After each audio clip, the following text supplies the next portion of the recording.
Santa Casa e você. Apoio Crismed, compromisso com a saúde.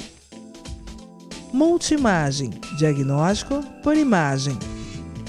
Aesp Odonto, porque o seu sorriso não tem preço. Nova Emergências Médicas, inspirado por excelência e inovação.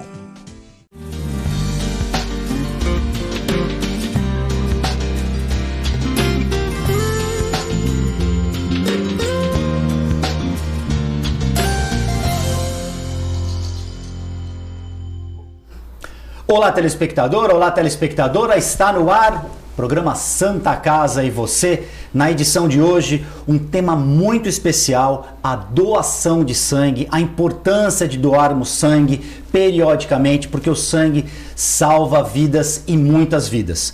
Para a gente falar da importância, para a gente falar sobre tirar as dúvidas de quem vai doar sangue, quem pode doar, quem não pode doar, eu recebo aqui o médico-chefe do Serviço de Banco de Sangue da Santa Casa, Edmir Boturão Neto. Doutor Edmir, muito obrigado pela presença. Seja bem-vindo. E eu já faço a minha primeira pergunta. O brasileiro ainda precisa ter uma consciência maior sobre a importância da doação de sangue ou já estamos melhorando esse tipo de atitude das pessoas? Boa noite, né? Bom, é necessário uma educação continuada, né? Assim, a gente, através de programas como o seu e outros que a gente faz durante o ano, que conscientize a necessidade de uma doação frequente. A gente tem alguns dados no Brasil, a gente não tem muitos dados, mas tem dados internacionais que falam em torno de 3% da população, que seria o ideal para garantir o fornecimento, o suplemento de sangue para os pacientes nos diversos países, são dados da Organização Mundial de Saúde, e no Brasil os poucos dados que tem falam em torno de 1 a 1,5%, metade no máximo disso. Aqui na Santa Casa de Santos a gente ainda tem alguma facilidade, a gente tem um volume grande de doador. Tá? A gente não tem falta de sangue dos diversos hemocomponentes, mas até alguns detalhes que eu posso depois estar explicando, que alguns componentes, alguns subtipos que são mais raros, como o O negativo, esse faz com que a gente muitas vezes tenha que estar correndo atrás. Mas de maneira geral, felizmente a gente tem um fluxo grande de doador para os nossos pacientes. Então, a minha segunda pergunta. Qual é o sangue mais raro? Você falou do O positivo, e qual é o mais abundante, digamos assim, o mais frequente? Os dois mais frequentes são o A positivo e o O positivo. Então, os positivos, de maneira geral, são mais frequentes, né? O A e o O B e o AB menos, e os mais raros são os negativos, né? Aí todos os negativos, O negativo, B negativo, A negativo e AB negativo. Por que o O negativo, dentro dos mais raros, ele seria o mais importante para nós? Primeiro que ele só recebe dele mesmo, enquanto os outros todos recebem o O negativo. Ele pode doar para todos, mas só pode receber dele mesmo. O O negativo serve para todos os negativos e para todos os positivos, mas ele só serve para ele mesmo. Então, isso em qualquer serviço de hemoterapia, o O negativo é uma coisa sempre meio nevrálgica. A gente tem que estar sempre correndo atrás, controlando estoque, e a gente tem prazo de validade, né? Isso que eu ia te perguntar, eu andei pesquisando. O sangue tem prazo de validade. Qual é o prazo que o sangue tem para poder ser utilizado? É um prazo bem curto, não é? A gente tem basicamente 4 hemocomponentes, que são o quê? São produzidos do banco de sangue, o doador vai doar o sangue, que a gente chama de sangue total, e a gente fraciona, tem todo um processo de centrifugação, de fracionamento, em capela de fluxo laminar, tudo estéreo. Então a gente fraciona nos derivados, nesses 4 componentes, que são o quê? os concentrados de hemácia, que é os glóbulos vermelhos, que quando a gente fala em transfusão de sangue, a gente pensa só nos glóbulos vermelhos. Mas além dos glóbulos vermelhos, a gente tem o plasma fresco, tem o crioprecipitado, que é rico em algumas proteínas de coagulação, que é derivado desse plasma fresco, e o concentrado de plaquetas.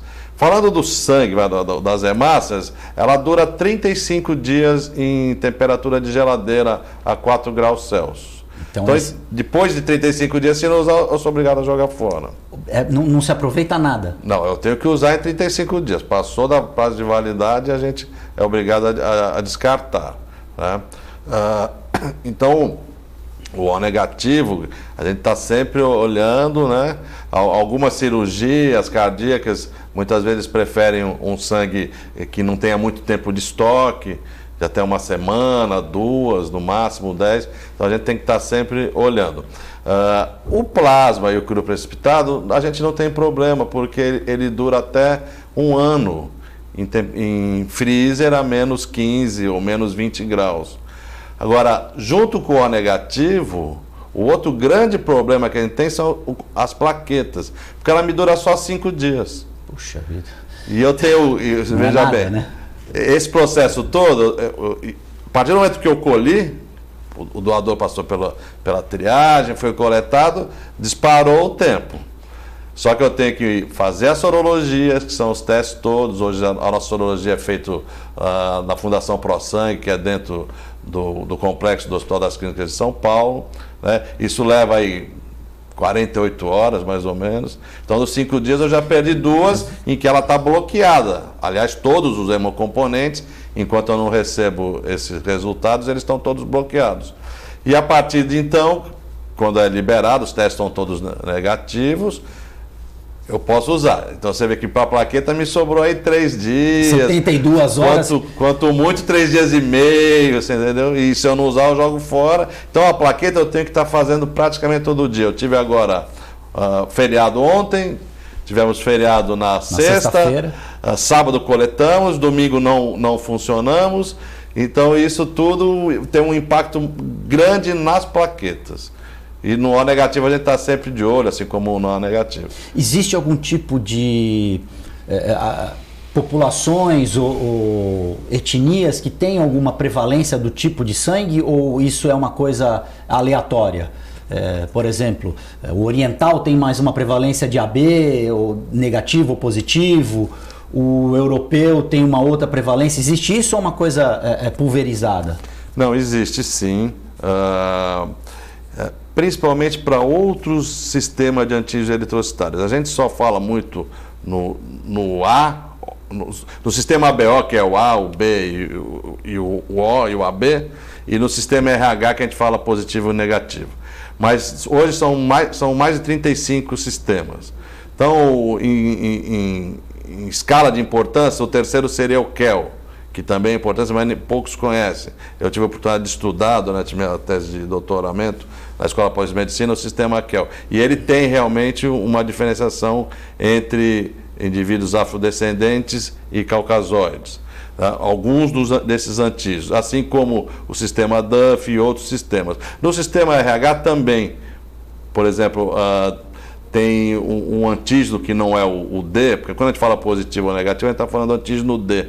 Mas tem outros antígenos importantes do sistema RH, que é o C, o E, o C grande, o C pequeno, o E grande, o E pequeno, que às vezes, se o paciente tem um anticorpo contra um determinado desses antígenos, eu só vou achar bolsa compatível, isto é, sem aquele antígeno com o qual vai dar problema, ele não pode receber.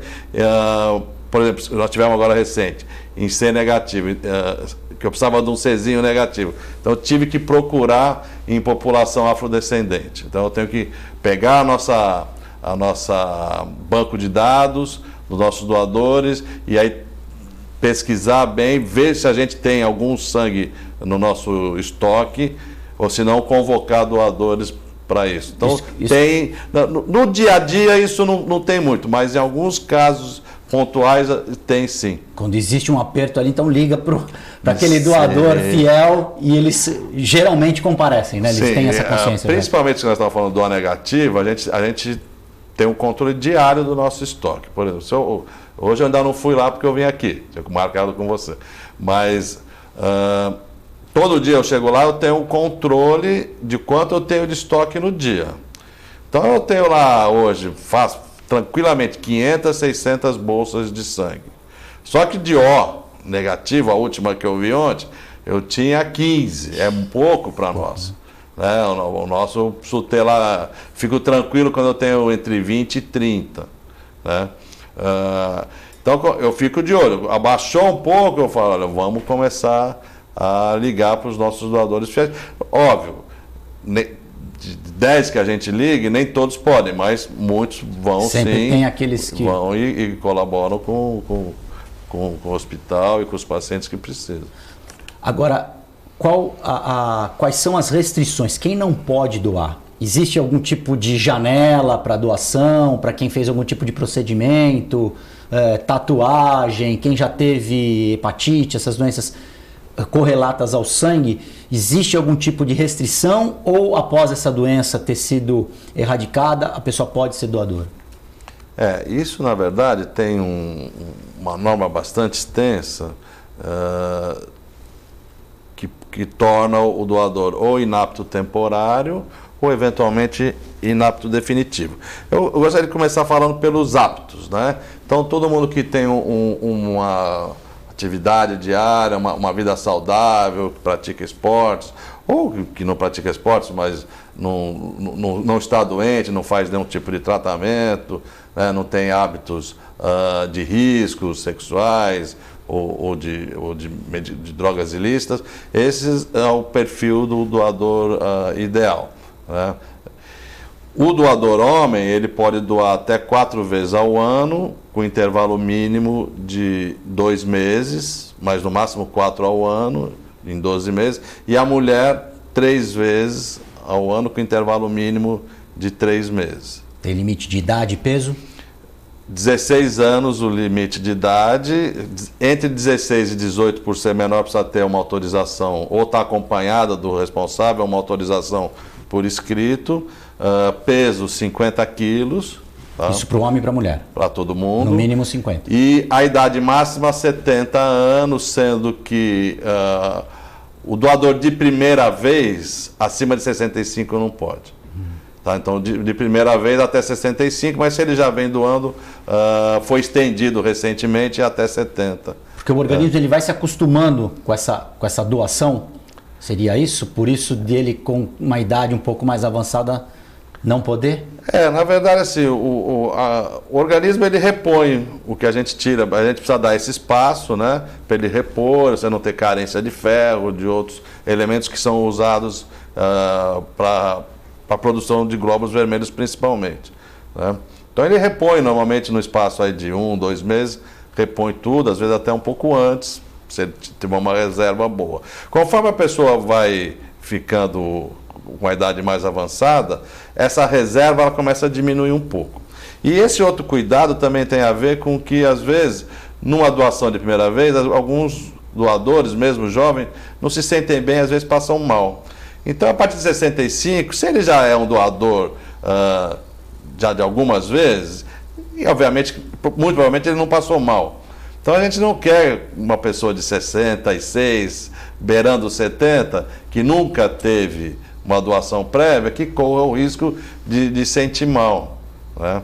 E muitas vezes, esses pacientes de mais idade, esses doadores, perdão, pode ter alguma coisinha cardíaca e que não é detectada até então. E a gente não quer colocar ele numa situação que possa precipitar uma falha aí no sistema hemodinâmico, uma insuficiência cardíaca. A gente são alguns cuidados que são tomados. Perfeito. Santa Casa, você vai fazer um rápido intervalo, nós voltamos em instantes.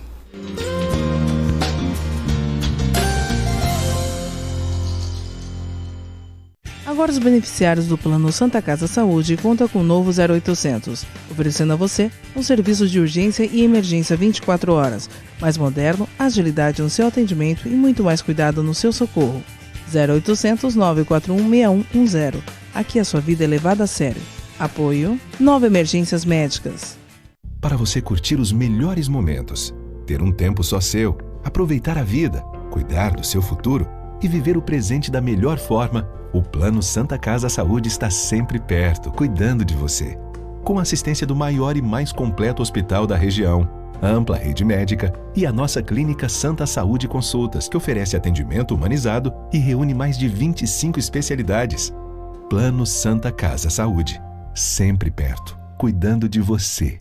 A Clínica Multiimagem é especializada em exames de radiologia e diagnóstico por imagem, investindo continuamente em tecnologia e trazendo constantes inovações para proporcionar à comunidade médica e seus pacientes diagnósticos ainda mais precisos. Sua nova e moderna estrutura, aliada à tecnologia de ponta, juntamente com o corpo clínico especializado, tornam a Clínica Multiimagem um dos centros de diagnósticos por imagem mais avançado do estado de São Paulo. Entre em contato pelo telefone 3202-1250. Cuidar da saúde bucal diariamente é fundamental, como a escovação, o uso de fio dental e enxaguantes bucais, mas nada substitui as visitas ao cirurgião dentista.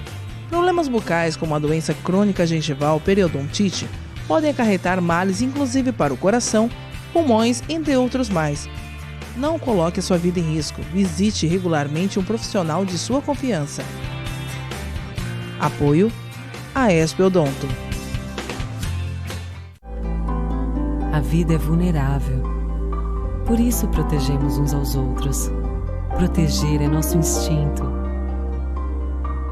A vida precisa de cuidados. Cuidados que começam na infância. Alguém para compreender suas necessidades. Para te apoiar mesmo quando o desafio é grande. Todos precisamos de auxílio em algum momento. Alguém para trazer conforto e demonstrar comprometimento com você a qualquer hora ou lugar. Air Liquide Healthcare. Protegemos vidas vulneráveis.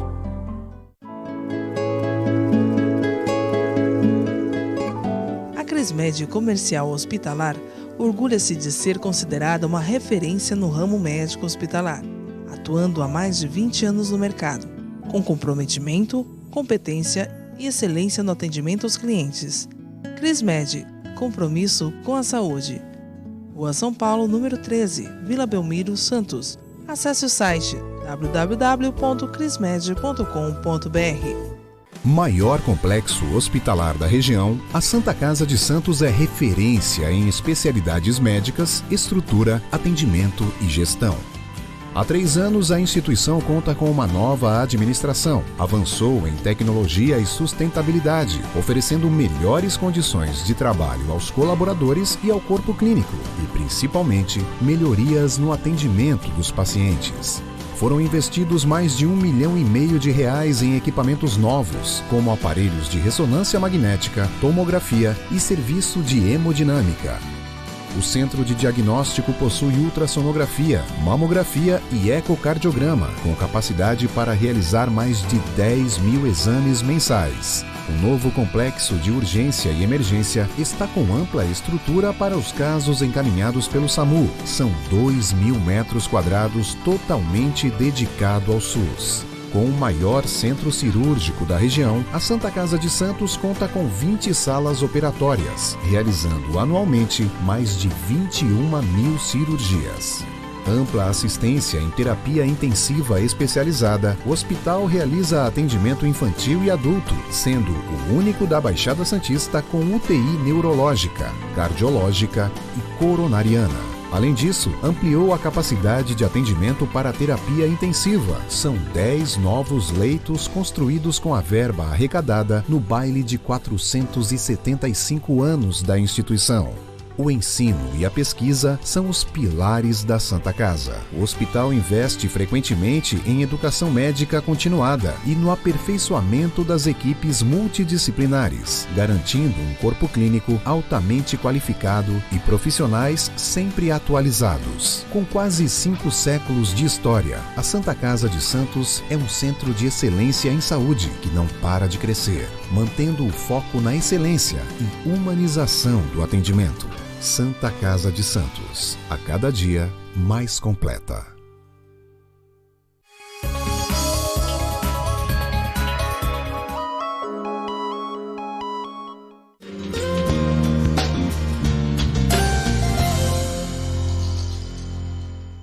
Santa Casa e você já está de volta. No programa de hoje nós recebemos aqui o médico-chefe do Banco de Sangue da Santa Casa de Misericórdia de Santos, Dr. Edmir Boturão Neto. Estamos falando da importância da doação de sangue, os tipos de sangue, quem pode doar, quem não pode doar, as restrições e a importância sempre de falar da doação de sangue, que a doação salva vidas. Doutor Edmir, agora eu queria que o senhor explicasse as restrições. Quem não pode doar sangue? Bom, como eu vinha falando, a maioria pode, né? Agora, a pessoa tomou uma vacina para gripe. Então, tem vacinas de 3 dias, tem vacinas de uma semana. Tem vacinas de 1 mês, por exemplo, para H1N1, para febre amarela. Tatuagem, piercing, geralmente 1 ano. E tem uma série de procedimentos, endoscopia, cirurgias, isso tudo tem toda uma listagem. Tem um protocolo que é seguido, né? Cada coisa é um tempo diferente, né? Se fez uma cirurgia, por exemplo, com cirurgia cardíaca, com a troca de válvula biológica, tomou sangue, esse é um inapto definitivo. Esse não pode de jeito nenhum. Mais. Enfim, então tem uma lista bem grande e às vezes ainda chega alguma coisa que não é muito prevista ali. A gente tem que dar umas paradas, dar uma estudada, fazer alguma analogia. Enfim, então o que eu recomendo, que tirando essas situações de vacinação recente, de tatuagem recente, de procedimento cirúrgico recente, que procure o nosso serviço, ou o serviço mais próximo à sua residência, e que lá vai ser feita uma entrevista, né, uma consulta com um profissional de nível superior, um médico, uma enfermeira, um biomédico, e que vai tirar todas essas dúvidas e vai ver se existe algum impedimento. Porque a gente tem 2 objetivos que precisam ficar bem claros. O primeiro objetivo é a segurança do nosso doador. E o segundo objetivo, tão importante quanto, é a segurança do nosso receptor, que são os pacientes. Levar esse sangue em boas condições para ele ter o fim adequado ali, que é suprir uma necessidade de um paciente que esteja precisando desse sangue. Exato, ele já está necessitando, ele está doente, ele está necessitando receber algum dos componentes do sangue, seja plaqueta, seja hemácia ou plasma, e a gente não pode acrescentar mais um problema para ele. Agora, mais uma vez o nosso checklist, o senhor já falou do peso mínimo, da idade máxima, da idade mínima. Crianças precisam ter, menores de 18 anos, precisam ter autorização dos pais, né, ou dos responsáveis. A mesma coisa com os idosos. Agora, qual deve ser o preparo desse paciente? O senhor falou que o sangue ele vai passar por uma entrevista, ele tem ali a coleta do material que vai ser analisado, até para ele também saber, se for, no caso, numa primeira vez, ele vai saber se aquele sangue, se ele está apto, né, se ele não tem alguma doença, porque às vezes as pessoas, acredito que chegam pessoas ali prontas para doar e que aí recebem uma informação, você não pode doar porque aconteceu alguma coisa aí, essa pessoa ela é orientada também. Agora, aquela pessoa que já está apta a doar, ela, como é que funciona a questão alimentar? Ela tem que fazer um jejum? Pode doar depois de uma refeição? É melhor doar de manhã? É melhor doar de tarde? O que é o recomendável, doutor? Bom, o recomendado é ela não ir em jejum, fazer um desjejum, o café da manhã. Nada muito pesado, né? Não é um café da manhã americano com ovos e bacon. Perfeito. Que aí ele vai ter, porque assim, depois do almoço ele pode também doar, mas daí a gente pede 2 horas de jejum. Digestão. Por quê? Porque via de regra, é uma alimentação mais pesada, mais gordurosa. Então, se o café da manhã for igual, o princípio é o mesmo. Mas o ideal é que ele faça um café da manhã ou uma alimentação, uma refeição leve, né? Nós aqui na Santa Casa funcionamos de segunda a sexta, das 7 às 14 e no sábado, das 7 às 11. Feriados e aos domingos não está aberto para doação. O Banco de Sangue não para, mas para doação não. Bom, o processo ele é rápido, relativamente rápido. A pessoa chega, faz o seu cadastro, tem que levar um documento oficial com foto, vai passar por uma entrevista, como eu já comentei, uma série de questões vão ser feitas visando a segurança do doador e do receptor.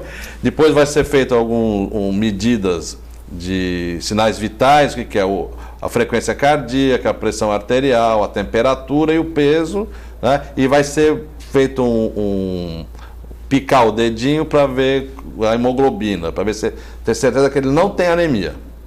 Tá? Porque senão não posso passar por um procedimento de sangria. Né? Estando o estudo ok, ele vai para a sala de sangria, onde é a coleta do sangue. A coleta em si, via de regra, ela é de 5 minutos, 10 no máximo. Não pode ultrapassar 15. Se ultrapassar 15, eu tenho que interromper, mas não acontece. E a partir daí ele está liberado para um lanche que ele tem que fazer. A gente, mesmo ele não tendo ido em jejum, que a gente não recomenda, ele tem um lanche, faz um pequeno repouso. Então aí no prazo de 30, um dia que tem 30 minutos, um dia que tem um pico muito grande, de muitos doadores, 1 hora, nossa meta diária é não ultrapassar 1 hora em cada um dos doadores. A gente monitora isso.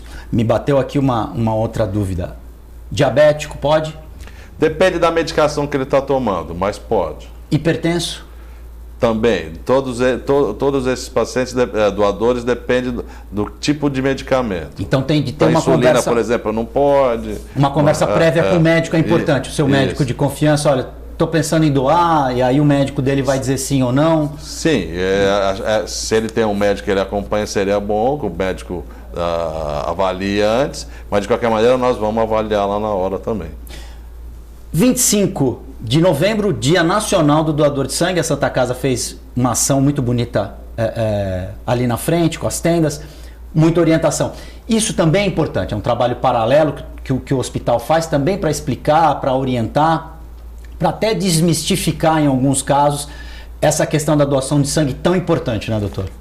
A gente aproveita essas datas, né, comemorativas, né, 25 de novembro, Dia Nacional do Doador de Sangue, para estar fazendo uma campanha onde a gente vai medir todos esses parâmetros que eu comentei, e lá fora do hospital é aberto, né, tem as tendas lá, e aquela pessoa que esteja apto e se tenha vontade, se sinta saudável, ela entra no hospital para fazer a sua doação.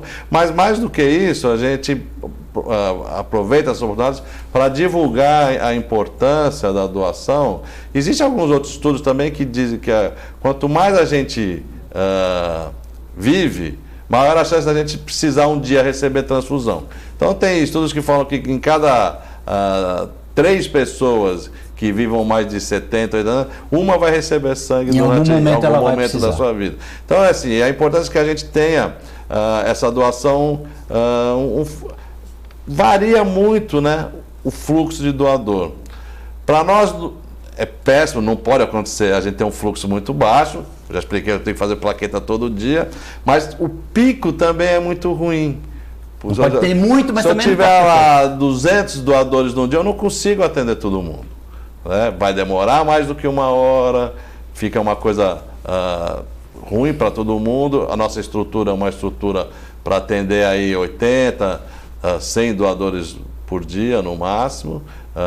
Aos sábados eu tenho meia equipe, trabalho só até às 11, muitas vezes tem um pico grande, então, e eu tenho a validade, né? Eu não posso ter um estoque muito grande, além da minha necessidade, que eu acabo tendo perda. Tá? E modular isso é bem cirúrgico difícil. isso. É bem difícil, mas a gente está aí, esse é o nosso trabalho do dia a dia. Né? Doutor Ibi, parabéns. Eu queria que o senhor deixasse uma última mensagem, porque nós estamos chegando agora no final do ano, férias, festas, as pessoas viajam e muita gente, por algum motivo, deixa de doar. É importante, nesses períodos, também manter esse trabalho ativo, ou seja, doar sangue ao longo do ano.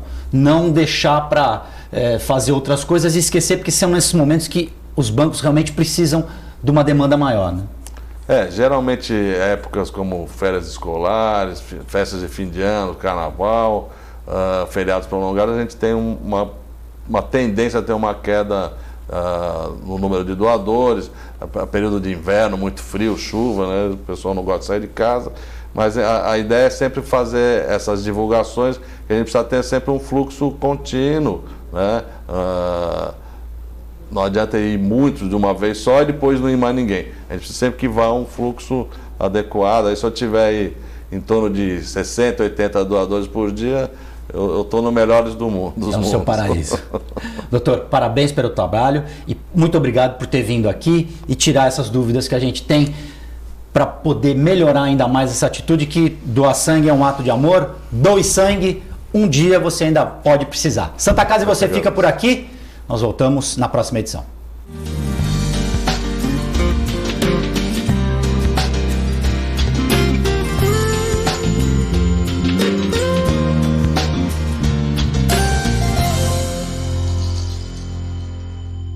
Santa Casa e você.